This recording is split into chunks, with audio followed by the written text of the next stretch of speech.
What is pity for you? Have you ever felt sorry for a person? Personally, yes, I felt sorry for people, and I think it's a great feeling, but only if you feel sorry for a person in moderation, so that it doesn't cross the line. Unfortunately, you can trust a person and believe him, but he will lie to you and do his dirty things behind your back, so even when you catch him red-handed, he will resist. I am faced with a terrible situation, and I want to share it. My name is Edward Olson, a 32-year-old man, and I can say that life was not too generous to me in my youth, but I never gave up. Born in a small town where everyone knew each other, I always dreamed of more. My parents worked from morning till night to provide a decent future for me, and I decided not to waste their efforts in vain. Studying was not easy for me, but thanks to perseverance and the desire to prove to everyone and myself that I am capable of more, I graduated from college with honors. This moment became a new chapter for me, as right after college, I immediately received an offer from a large company, where I began my career. Work took up almost all of my time, but I didn't complain. Success in the professional field gave me confidence, and I began to build my life as I dreamed. I bought a car, then a house. Everything was going according to plan until she appeared in my life, my first wife. We met in college, and it seemed like true love. But she had her own ideas about the future in which, in her opinion, I could not provide the level of life she desired. It was painful, but her departure made me rethink many things. I realized that my success was not only about money and career, but also about the ability to be happy on my own, independent of someone else's expectations. After the divorce, I became more cautious in relationships. I didn't want to repeat past mistakes, so it took me a long time to allow myself to open up to someone new. Everything changed when I met Rebecca. Our meeting with Rebecca was a coincidence, which I now remember as a fateful moment. It happened in a cafe where I stopped to grab a bite after work. She was sitting at the next table, immersed in textbooks and notes. I couldn't look away. Her concentration and passion were impressive. I was curious about what so captivated a beautiful girl, and I decided to speak up. Our first conversation wasn't about anything special, just an exchange of opinions about cafes, about the weather. But I wanted more. Learning that she was a medical college student, I realized that in front of me was not only an attractive, but also a smart girl. At that moment, I thought I would like to get to know her better. Since then, we started seeing each other more often. I discovered that she had a great sense of humor, she laughed easily, and made me laugh too. Her optimism and joie de vivre were contagious, and I gradually realized that I was beginning to fall in love. It felt like breathing fresh air after spending a long time in solitude. We spent more and more time together, and every moment with her seemed special to me. When I suggested she meet my friends and family, she agreed without hesitation. It was an important step for me because the opinions of my loved ones played a significant role. To my surprise, they accepted her as one of their own. Her kindness, openness, and sincerity left them impressed. A month after our first meeting, I realized that I did not want to lose this girl. The decision to propose came spontaneously, but I felt it was the right thing. She accepted, and it was the peak of my joy. Our first months of marriage were like a honeymoon that seemed like it should never end. We were delighted with each other, and every day brought something new and exciting. But as in any fairy tale, there came a moment when reality intervened in our idyllic world. One evening, while we were having dinner, Rebecca suddenly said that her college was sending her on a 3-month internship to another city. I felt my heart squeeze. Distance between us had never been an issue because we had always been together. But now, we were facing 3 months of seeing each other only on weekends, if we were lucky. My first reaction was to suggest she decline, but she convinced me of how important it was to her. Then I offered an alternative, to rent an apartment in the city where she was being sent, so we could be together. However, Rebecca insisted on living in a dormitory with other students. She convinced me that she would be better off in a circle of like-minded individuals. "It will be hard, but we'll manage, right?" she asked, taking my hands. I nodded. though everything inside me resisted the idea. "Of course we'll manage. I'll always be there, even if miles physically separate us," I replied, trying to sound confident. We agreed to communicate every day via video call, and that I would visit her whenever I could carve out time from my work schedule. Deep down, I hoped those 3 months would fly by unnoticed. Then the fateful day arrived. I put her on the plane and went home myself. The first week went relatively smoothly. We called each other every evening, sharing news and tidbits from our day. I tried not to show it, but it was hard for me to get used to her absence.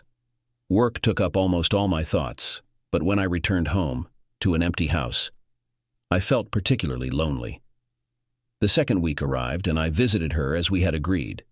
We visited several cozy cafes, walked through parks, and even went to the movies.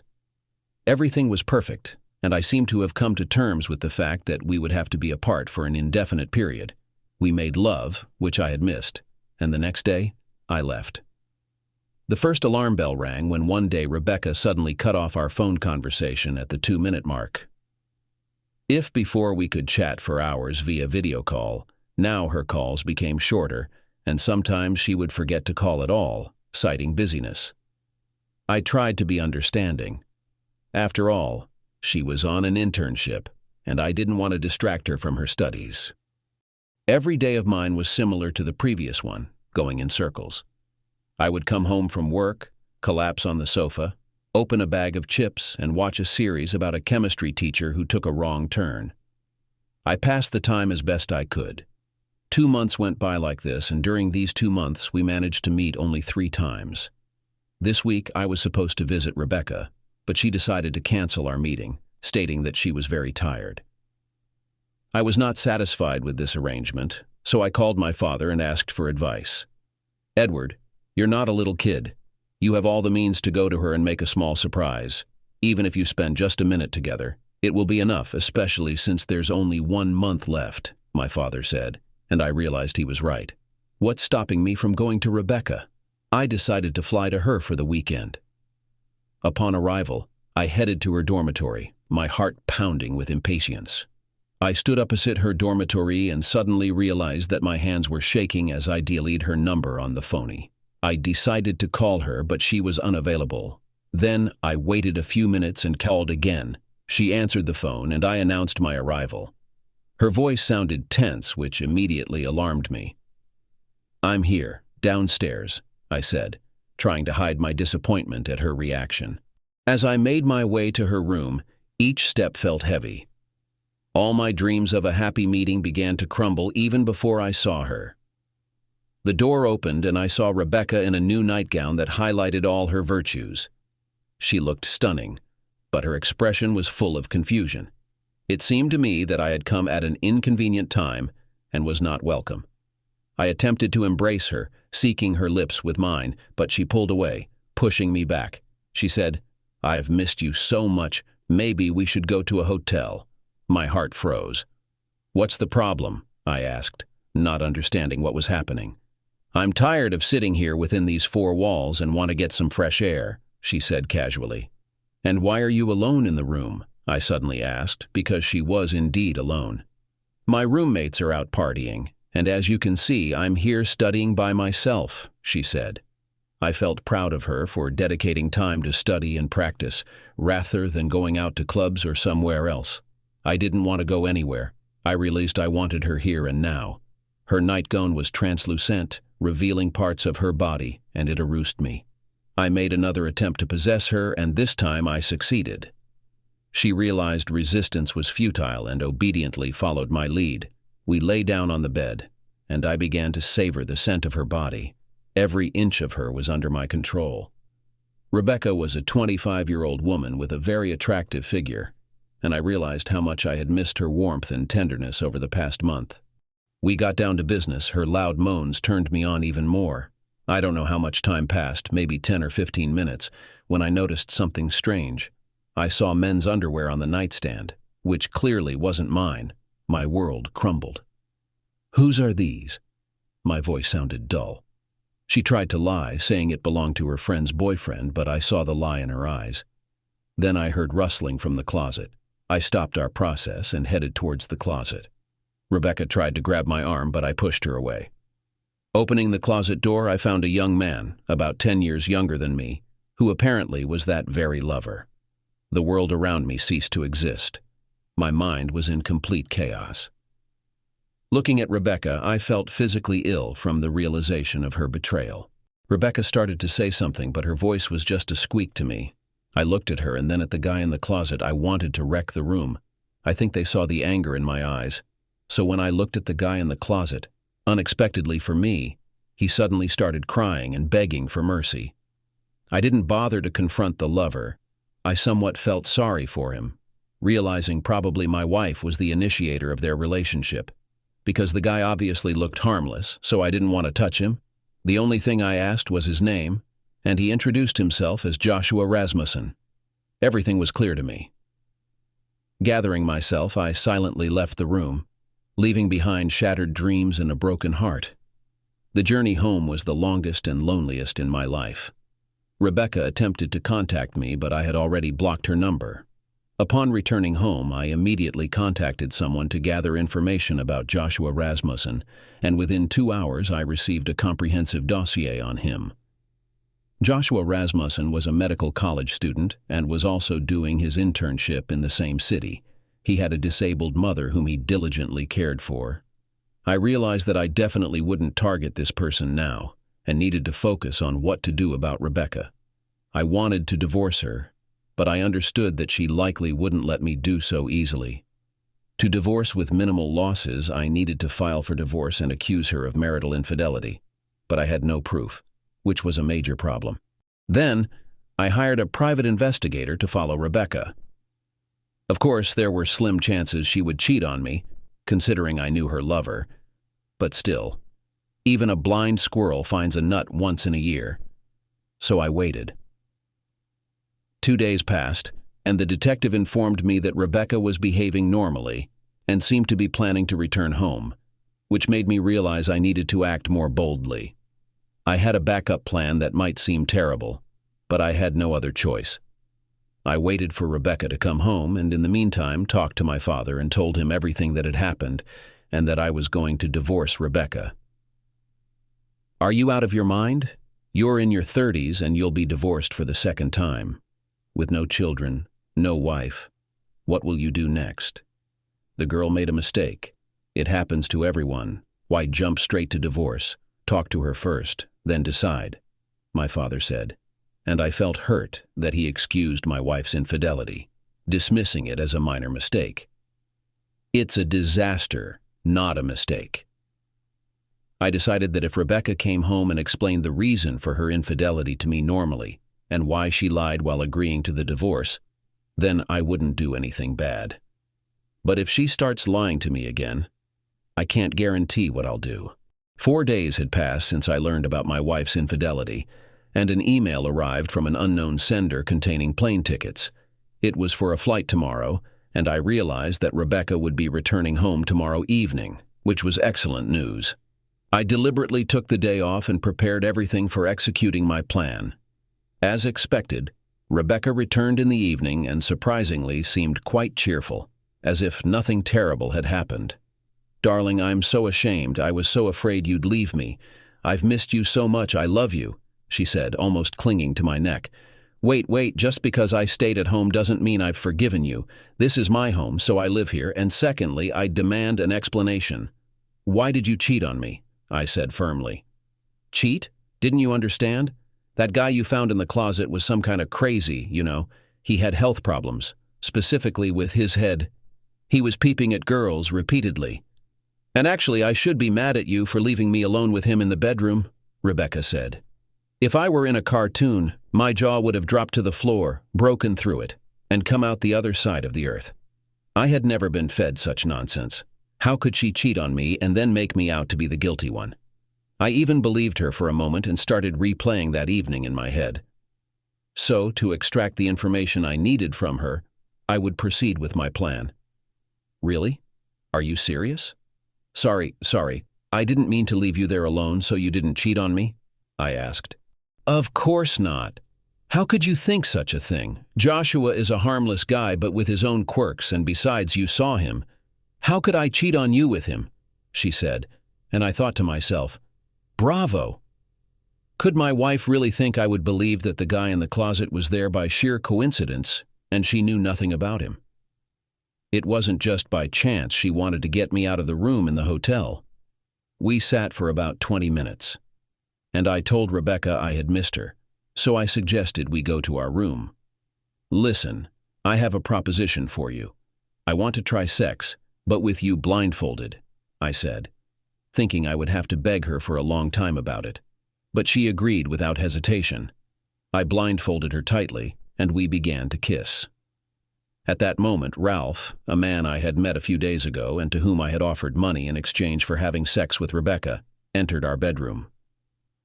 During the kissing, I told Rebecca that I needed to remove my jeans, and as I stood making noise, Ralph sat down on the bed next to her, and she continued to kiss and undress with him. I quietly left the room, went to the living room to my laptop, and started to watch what was happening through the surveillance cameras I had previously installed in our bedroom. Rebecca, apparently, did not feel any difference, thinking she was having sex with another man. I watched the screen and at some point became scared because I started to like it. At some point, Rebecca decided to remove her blindfold and saw Ralph in front of her, not me. She began to scream and push Ralph away. Ralph quickly left the room, and I entered, with Rebecca sitting scared on the bed. "See this flash drive in my hands? It has a recording of you having sex with another man.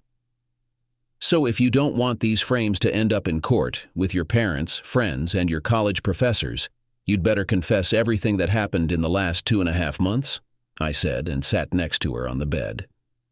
Rebecca was scared. She clearly did not expect such a setup, but I didn't care. I wanted to know the truth, and she began to speak it. "First of all, you're an idiot, and secondly..."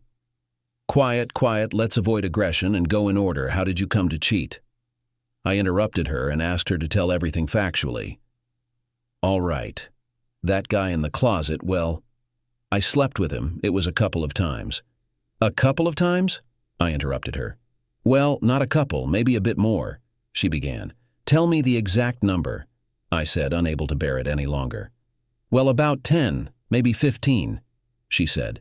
"How many?" I said, not believing her. "Well, more than 30 times. Satisfied?" she said. "Wow. Continue," I said, astonished. "I didn't plan on cheating on you, but the thing is, that guy had a sick mother, and he was taking care of her. We met about 2 weeks after I arrived there.